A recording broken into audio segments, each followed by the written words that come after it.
Au Cameroun, c'est un malaise qui secoue le parti au pouvoir depuis quelques semaines. Des ministres et cadres du parti affichent désormais leur dissension sur une éventuelle candidature du président Paul Biya pour les élections d'octobre prochain. Si certains considèrent cela comme une tactique de diversion, pour les habitants de la capitale, le pays n'est plus gouverné. Je pense que cela peut relever d'une tactique politique au sein du RDPC qui aujourd'hui est en ballottage défavorable. Cette bataille démontre à suffire que on pourrait dire que le pays n'est pas gouverné parce qu'il n'y a pas de patron pour taper la main sur la table. Le mutisme du président de la République est en train d'occasionner ce désordre.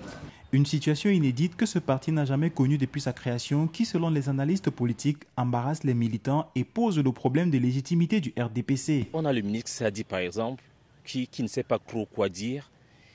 On a le ministre Jean Famen Dongo qui essaie de rassurer. Mais en réalité, les Camerounais ne sont pas dupes par rapport à ça.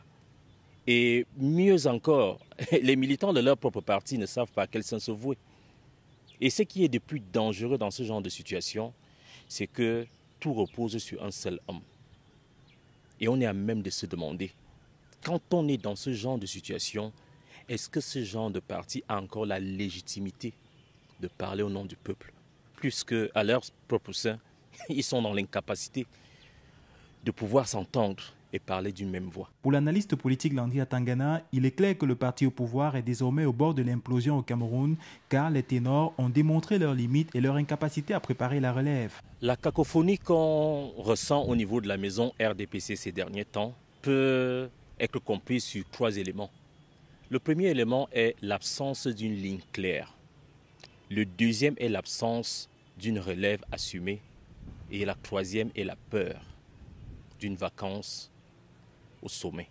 Il ne s'agit plus d'une dissidence cachée, mais d'une fracture assumée au sein du RDPC.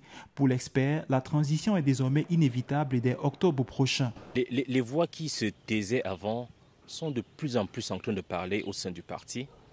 Et on est passé d'une dissidence cachée à une fracture assumée.